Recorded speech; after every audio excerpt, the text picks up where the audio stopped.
ഒരൊറ്റ ചോദ്യം ചോദിക്കാം. അതായത് നമ്മളിപ്പോൾ ഇത്രയും കളികൾ കണ്ടല്ലോ. ഞാൻ ഇപ്പോൾ ഈ 6 കളി കഴിഞ്ഞല്ല കേട്ടോ. നമ്മൾ കഴിഞ്ഞ സീസണിലും അതിന് മുമ്പത്തെ സീസണിലും അതിന് മുമ്പ് കുറേ കൊല്ലങ്ങളായിട്ട് നമ്മൾ കുറേ സീസൺസ് കണ്ടുകൊണ്ടിരിക്കുകയാണ് യുണൈറ്റഡിന്റെ. അത് ഏത് പ്ലെയറും ഉണ്ടാവാം. ഇന്നത്തെ യുണൈറ്റഡ് പ്ലേയേഴ്സിന്, അല്ലെങ്കിൽ നമ്മൾ ഇത്രയും വർഷം കഴിഞ്ഞ ഒരു 5-6 വർഷമായിട്ട് കണ്ടുവന്ന പ്ലേയേഴ്സിന് 1992 ആ ലെജൻസിന്റെ മെന്റാലിറ്റി ഉണ്ടായിരുന്നെങ്കിൽ എന്തായിരിക്കും അവസ്ഥ എന്നുള്ളത് നിങ്ങൾ ആലോചിച്ചിട്ടുണ്ടോ? നിങ്ങൾ പറ. എനിക്കത് കേൾക്കാൻ ആഗ്രഹമുണ്ട്. അതും നമുക്ക് സ്റ്റാർട്ട് ചെയ്യാം ഈ video. So welcome back to Stretford Signal. This is your Miraj bringing to you a different topic. സ്വാഭാവികമാണ് ഈ ചാനലിൽ ഇങ്ങനത്തെ ടോപ്പിക്കൊക്കെ ഉണ്ടാവും. സാധാ ചാനൽ പോലെയല്ല. നമ്മളത് നാടൻ യുണൈറ്റഡ് ടോക്കിൽ നമ്മൾ പറഞ്ഞിട്ടുണ്ടായിരുന്നു. ഞാൻ കുറച്ച് ഫ്രസ്ട്രേറ്റഡ് ആണ്. കാരണം ഇങ്ങനത്തെ വീഡിയോ ചെയ്യുമ്പോണ്ടല്ലോ, നമ്മൾ ഏതൊക്കെ ഇമോഷൻസ് കൂടെയാണ് നമ്മൾ ഓരോ മാച്ചും കടന്നു പോകുന്നത് എന്നുള്ളത് ഇത് കാണുന്ന ഓരോരുത്തർക്കും മനസ്സിലാവുന്നുണ്ടാവും. കുറെ പേർക്ക് മനസ്സിലാവുന്നുണ്ടാവും. നിങ്ങൾ കണ്ടു വളർന്ന യുണൈറ്റഡ് ലെജൻസ്, അതിലൊരു ലെജൻഡാണ് നമ്മുടെ വെയിൻ റൂണി. വെയിൻ റൂണി ഒരു കാര്യം പറഞ്ഞിട്ടുണ്ടായിരുന്നു. അത് ഞാനിവിടെ സൈഡിൽ കൊടുക്കാം. നിങ്ങളതൊന്ന് വായിച്ചു നോക്ക്. ഈ വായിച്ചു നോക്കാൻ പറ്റിയിട്ടില്ലെങ്കിൽ ഞാൻ പറഞ്ഞുതരാം. അതായത്, എനിക്ക് ഈ ടീമിനെ മനസ്സിലാവുന്നില്ല. ഇത് മാഞ്ചസ്റ്റർ യുണൈറ്റഡ് ആണെന്ന് എനിക്ക് മനസ്സിലാവുന്നില്ല. ഇതല്ല ഞാൻ കണ്ടു വളർന്ന, അല്ലെങ്കിൽ ഞാൻ കളിച്ചു വളർന്ന മാഞ്ചസ്റ്റർ യുണൈറ്റഡ് ഇതല്ല. ആ ക്ലബ്ബ് ഒരുപാട് മാറിയിട്ടുണ്ട്. ഒരു ഫൈറ്റിംഗ് സ്പിരിറ്റ് ഇല്ല. പ്ലെയേഴ്സ് മാത്രമല്ല, മാനേജർ മാത്രമല്ല, ക്ലബ്ബ് മൊത്തത്തിൽ ഒരു ഫൈറ്റിംഗ് സ്പിരിറ്റ് ഇല്ല. ഇതാണോ മാഞ്ചസ്റ്റർ യുണൈറ്റഡ്? എവിടെ പോയി നമ്മുടെ DNA? എവിടെ പോയി നമ്മുടെ ഫൈറ്റിംഗ് സ്പിരിറ്റ്? എവിടെ പോയി നമ്മുടെ അഗ്രഷൻ? എവിടെ പോയി നമ്മുടെ മെന്റാലിറ്റി? അയാൾ ചോദിച്ച കാര്യങ്ങൾ ഞാൻ അങ്ങനെ മീനിങ് ആയിട്ട് പറഞ്ഞല്ല, പക്ഷെ അയാൾ ചോദിച്ച കാര്യങ്ങൾ ഇതൊക്കെയാണ്. നമ്മൾ ഓരോ യുണൈറ്റഡ് ഫാനും ചോദിക്കാൻ ആഗ്രഹിക്കുന്ന സംഭവങ്ങളാണ് ഇതൊക്കെ, അല്ലേ? അതെന്തുകൊണ്ട് സംഭവിച്ചു എന്നുള്ളത് നമുക്ക് ഈ വീഡിയോയിൽ ഒന്ന് ഡിസ്കസ് ചെയ്യാം. ഞാനതിൽ ക്ലബിനെ കുറിച്ചിട്ടോ കോച്ചിനെ കുറിച്ചൊന്നും പറയുന്നില്ല. ഞാനതിൽ പിക്ക് ചെയ്യാൻ പോകുന്ന പ്ലെയേഴ്സിന്റെ മെന്റാലിറ്റിയാണ്. അതുകൊണ്ട് തന്നെയാണ് ഞാൻ ലെജൻസിനെ പിക്ക് ചെയ്തത്. കാരണം നമുക്ക് എല്ലാവർക്കും പരിചയമുള്ള കുറെ പേരുകൾ അതിലുണ്ട്. Roy Keane, Scholes, Giggs, Beckham, Rooney, Ronaldo, Nistelrooy, Solskjaer, Jaap Stam, Vidic, Ferdinand, Van der Sar, എന്തിനു പറയുന്നു, പാർക്ക് ജി സം വരെ ഒരു ലെജൻഡാണ്. എന്നാൽ ഇന്നത്തെ സ്ക്വാഡിൽ അവരുടെ ജേഴ്സി ഇടാൻ പോലും, അവരുടെ ജേഴ്സി ഒന്ന് തൊടാൻ പോലും പറ്റുന്ന പ്ലേയേഴ്സ് ഇപ്പോൾ നമുക്കുണ്ടോ? നിങ്ങൾ പറ. നിങ്ങൾ ആലോചിച്ച് ഉത്തരം എന്താ? കമന്റ്സിൽ ഉത്തരം എന്താ? ഞാൻ കുറച്ച് ഫ്രസ്ട്രേറ്റഡ് ആണ്. കാരണം നമ്മുടെ ലെജൻസിനൊക്കെ അവരുടെ കാര്യം ആലോചിക്കുമ്പോൾ നമ്മൾ ഫ്രസ്ട്രേറ്റഡ് ആവും. ഇന്ന് നമ്മുടെ പ്ലേയേഴ്സ് എങ്ങനെ ആ ടീമിനെ നോക്കി കാണുന്നു എന്നത് കണ്ടു കഴിഞ്ഞാൽ. കാരണം ഈ ബാഡ്ജിനെ ഒരു വാല്യൂ ഉണ്ട്, ഒരു DNA ഉണ്ട്, ഒരു ഫൈറ്റിംഗ് സ്പിരിറ്റ് ഉണ്ട്. ഇത് ആപ്പൂപ്പ ബാഡ്ജ് അല്ല. അത് എനിക്കറിയാം, ഈ കാണുന്ന പ്ലേയേഴ്സ് ഒന്നും, അല്ലെങ്കിൽ നമ്മുടെ ഉള്ള പ്ലേയേഴ്സ് ഒന്നും ഇത് കാണുന്നുണ്ടാവില്ല. പക്ഷെ നിങ്ങൾ ഒരുത്തർ ഇത് കാണുന്നുണ്ടാവും. അതുകൊണ്ട് തന്നെ നിങ്ങളുടെ ഓരോ കമന്റ്സിനും ഞാൻ ഈ പറയുന്ന കാര്യങ്ങൾ നിങ്ങളുടെ തലയിൽ വെച്ചുകൊണ്ട് വേണം എവിടെ പോലും കമന്റ് ചെയ്യാൻ. അത് മലയാളത്തിലാണെങ്കിലും ഇംഗ്ലീഷിലാണെങ്കിലും ഏത് ലാംഗ്വേജിലാണെങ്കിലും. ഇനി എന്തുകൊണ്ടാണ് ഇവിടെ വരുന്ന ഏത് മാനേജറും സ്ട്രഗിളിങ് ആവുന്നത്, അല്ലെങ്കിൽ സ്ട്രഗിൾ ചെയ്യുന്നത്? അത് ഇന്നൊന്നിൽ തുടങ്ങിയതല്ലല്ലോ. ഒരു അമോറിമിൽ സ്റ്റാർട്ട് ചെയ്ത സംഭവം അല്ലല്ലോ അത്. അതിനു മുമ്പ് വന്ന ടെൻഹാഗ് എന്തുകൊണ്ട് സ്ട്രഗിൾ ചെയ്തു? അതിനു മുമ്പ് വന്ന സോൾഷർ എന്തുകൊണ്ട് സ്ട്രഗിൾ ചെയ്തു? അതിനു ഇടയിൽ വന്ന റാഗ്നിക് എന്തുകൊണ്ട് സ്ട്രഗിൾ ചെയ്തു? അതിനു മുമ്പ് വന്ന LVG എന്തുകൊണ്ട് സ്ട്രഗിൾ ചെയ്തു? അതിനു മുമ്പ് വന്ന ജോസെ മറീനോ എന്തുകൊണ്ട് സ്ട്രഗിൾ ചെയ്തു? ഇവരാരും ആപ്പൂപ്പ മാനേജേഴ്സ് അല്ല. നല്ല കാലിബറും നല്ല കഴിവുള്ള മാനേജേഴ്സ് ആണ്. ഇവിടെ വന്നിട്ട് നമ്മുടെ ക്യാപ്റ്റനായിട്ടുള്ള ബ്രൂണോ ഫെർണാണ്ടസിനെ പെനാൽറ്റി പോലും നോക്കാൻ പറ്റാത്ത അവസ്ഥയിൽ നമ്മൾ ആ റൂബൻ അമോറിമിനെ മാറ്റിയെടുത്തു. അതിന് റൂബൻ അമോറിം പെനാൽറ്റി കാണാൻ പറ്റാത്ത മാനേജർ എന്നല്ല പറയേണ്ടത്. നമ്മുടെ പ്ലെയേഴ്സ് അങ്ങനെ ആക്കി എന്ന് വേണം പറയാൻ. ഞാൻ പറഞ്ഞ സത്യമല്ലെങ്കിൽ നിങ്ങൾ നാളെ കമന്റ് ചെയ്യും. ഞാൻ പറഞ്ഞ സത്യമാണ്, നിങ്ങൾ ഈ വീഡിയോക്ക് ലൈക്ക് അടിക്കുക. ഇനി നമുക്ക് നമ്മുടെ യുണൈറ്റഡ് ലെജൻസിലോട്ട് പോവാം. എനിക്ക് കുറച്ച് സന്തോഷം തരുന്ന കാര്യമാണ്. അതുകൊണ്ട് തന്നെ എൻ്റെ ഫ്രസ്ട്രേഷൻ കുറച്ചൊന്ന് കുറഞ്ഞിട്ടുണ്ട്. ഞാൻ പറയാൻ പോകുന്ന ലെജൻസ് ക്ലാസ് ഓഫ് 92-ലുള്ളതാണ്, അല്ലെങ്കിൽ അന്ന് മുതലുള്ളതാണ്. കാരണം ഞാൻ അതിന് മുമ്പ് ഫുട്ബോൾ കണ്ട ഒരാളൊന്നുമല്ല. ഞാൻ 2000-ന് ശേഷം ഫുട്ബോൾ കാണാൻ തുടങ്ങിയ ഒരാളാണ്. പക്ഷെ ഞാൻ ഇതിൽ പലരെയും കണ്ട് വളർന്ന ഒരാളാണ്. അതിൽ കീൻ ഉണ്ട്, അതിലെക്കാട്ടും കൂടുതൽ ഗിഗ്സ് ഉണ്ട്. എണ്ണം തുടങ്ങിക്കഴിഞ്ഞാൽ ഇവിടെ നിൽക്കില്ല. അത്ര ലെജൻസ് നമുക്ക് ഉണ്ട്. അത് നമ്മുടെ ക്ലബിന്റെ സൈസ് അതായതുകൊണ്ടാണ്, അല്ലെങ്കിൽ നമ്മുടെ ക്ലബ്ബ് മാഞ്ചസ്റ്റർ യുണൈറ്റഡ് ആയതുകൊണ്ടാണ്. അതിൽ ഉപരി നമ്മുടെ ക്ലബിന് ഒരു DNA ഉണ്ടായിരുന്നു എന്നുള്ളതുകൊണ്ടാണ്. ആ DNA നമുക്കിപ്പോൾ ഇല്ല. ഞാൻ ഒരു കാര്യം ചോദിക്കട്ടെ, നമ്മൾ അന്നൊക്കെ കളി വിൻ ചെയ്തിരുന്നത് സ്കില്ലിലാണോ? സ്കില്ല് വേണമായിരുന്നു, ഇല്ലാന്ന് ഞാൻ പറയുന്നില്ല. പക്ഷെ എന്റെ ചോദ്യം ഇതാണ്, ഒരു 3-4-3 ഒരു 4-4-2 ഒരു 4-3-2-1 ഒരു 4-1-4-1 ഒരു 5-3-2 ഒരു 3-5-2 ഒരു 3-4-2-1 വേണമായിരുന്നു നമുക്ക് കളി വിൻ ചെയ്യാൻ അന്ന്. എന്റെ ചോദ്യം വളരെ ഓൺ പോയിന്റ് ആണ്. നമുക്ക് ഫോർമേഷൻസ് വേണമായിരുന്നു അന്ന് കളികൾ വിൻ ചെയ്യാൻ. നമ്മൾ സ്കില്ലിന്റെ മുകളിലാണോ അന്ന് കളികൾ വിൻ ചെയ്തിരുന്നത്? നമ്മുടെ ലെജൻസ് നമുക്ക് വേണ്ടി കളികൾ വിൻ ചെയ്തിരുന്നത് അല്ലെ സ്കില്ലിന്റെ മുകളിലാണോ അത് ഇവിടെയായിരുന്നു? മെന്റാലിറ്റി ആയിരുന്നു. ഇത് കാണുന്നുണ്ടെങ്കിൽ നിങ്ങൾ കാണുന്ന ഓരോരുത്തരും നിങ്ങളുടെ അഭിപ്രായം താഴെ എഴുതണം. കാരണം എനിക്ക് അറിയണം നിങ്ങളുടെ ഫേവറേറ്റ് ലെജൻഡ് ആരായിരുന്നു, എന്തുകൊണ്ട് നിങ്ങൾ ഈ ക്ലബിനെ ഇഷ്ടപ്പെട്ടു, ഏത് ലെജൻഡ് നിങ്ങളെ ക്ലബിനെ ഇഷ്ടപ്പെടുത്തി, അല്ലെങ്കിൽ ഏത് ലെജൻഡാണ് നിങ്ങൾക്ക് ഇന്ന് ആ ഡ്രസ്സിംഗ് റൂമിൽ കാണാൻ ആഗ്രഹം എന്നുള്ളത്. കാരണം ഇന്ന് ഞാൻ അവിടെ ലെജൻസിനെ കാണുന്നില്ല. അതായത് ഇന്നത്തെ ഡ്രസ്സിംഗ് റൂമിൽ ലെജൻസിനെ കാണുന്നില്ല. കുറെ പ്ലെയേഴ്സ് വന്നിരിക്കുന്നു, എന്തൊക്കെയോ ചെയ്യുന്നു, എന്തൊക്കെയോ കാണിക്കുന്നു, വീട്ടിൽ പോകുന്നു, കുറെ ശമ്പളം വാങ്ങുന്നു, കുറെ പൈസ ഉണ്ടാക്കുന്നു, കുറെ കാറ് വാങ്ങുന്നു, കുറെ വാച്ച് വാങ്ങുന്നു, കുറെ അങ്ങോട്ടും ഇങ്ങോട്ടൊക്കെ പോകുന്നു. ടാലന്റ് വേണം, എല്ലാ പ്ലേയേഴ്സിനും ടാലന്റ് വേണം.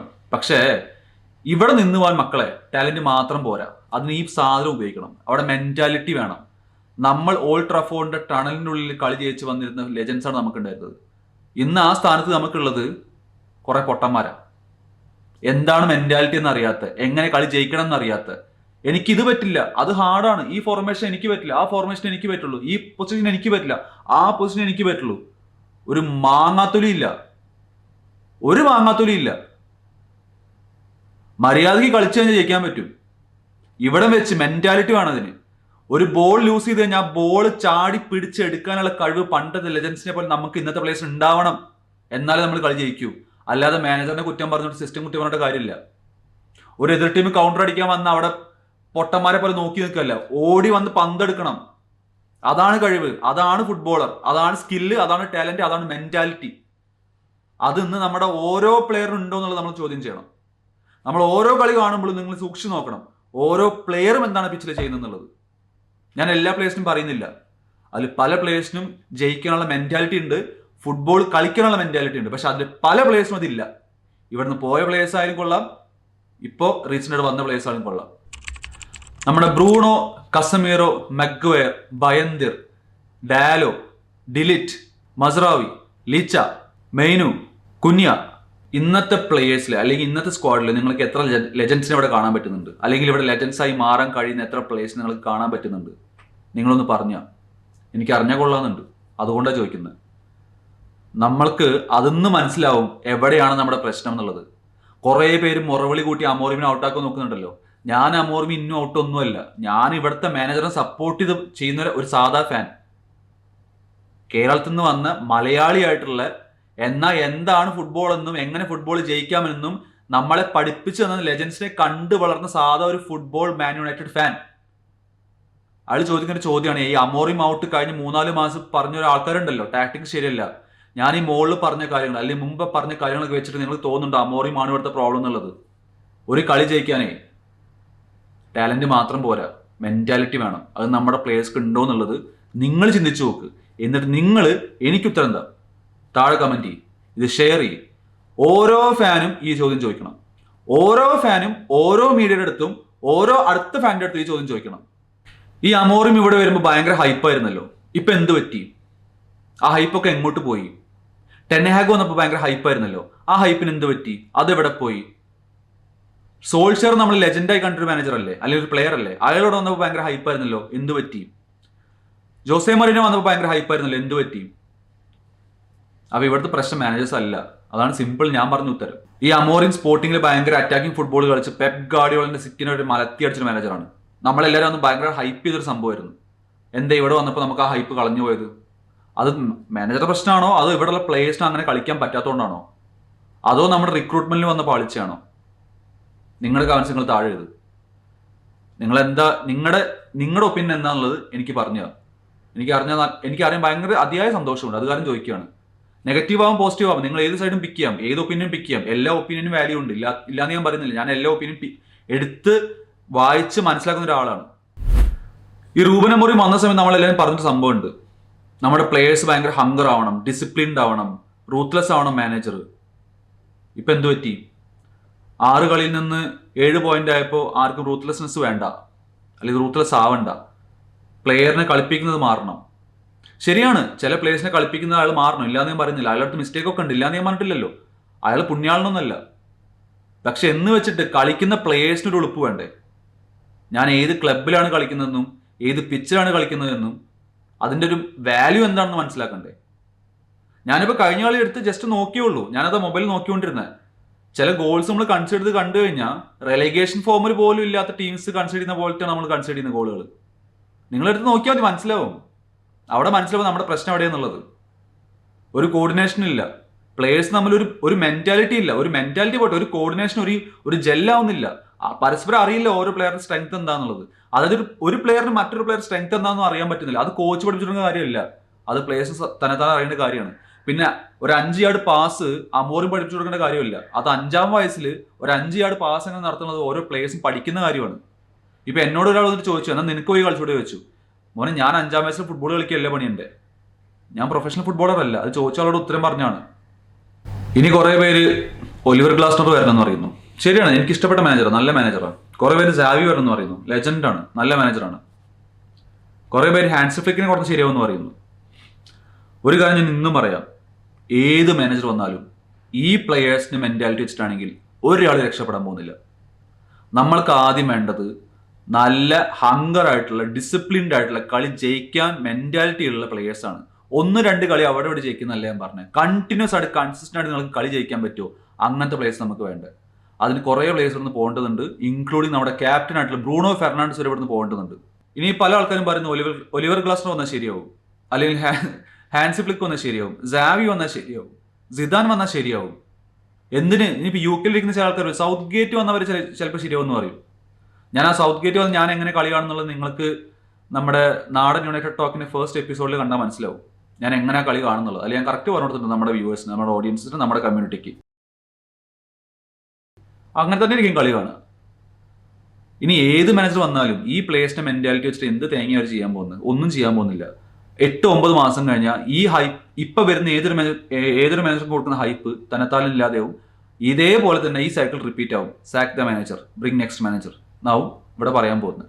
അത് കാണാൻ വയ്യാത്തൊരവസ്ഥ ഉള്ളതുകൊണ്ടാണ് ഞാൻ പറയുന്നത്, ഞാൻ അമോറിമിന് 10 മാച്ച് കൊടുക്കും. അടുത്ത കളി നടക്കാൻ പോകുന്ന മുതൽ ഓരോ മാച്ചും നമ്മൾ ഓരോ പ്ലേയേഴ്സിനെയും ക്രൂസിഫൈ ചെയ്തുകൊണ്ടിരിക്കണം.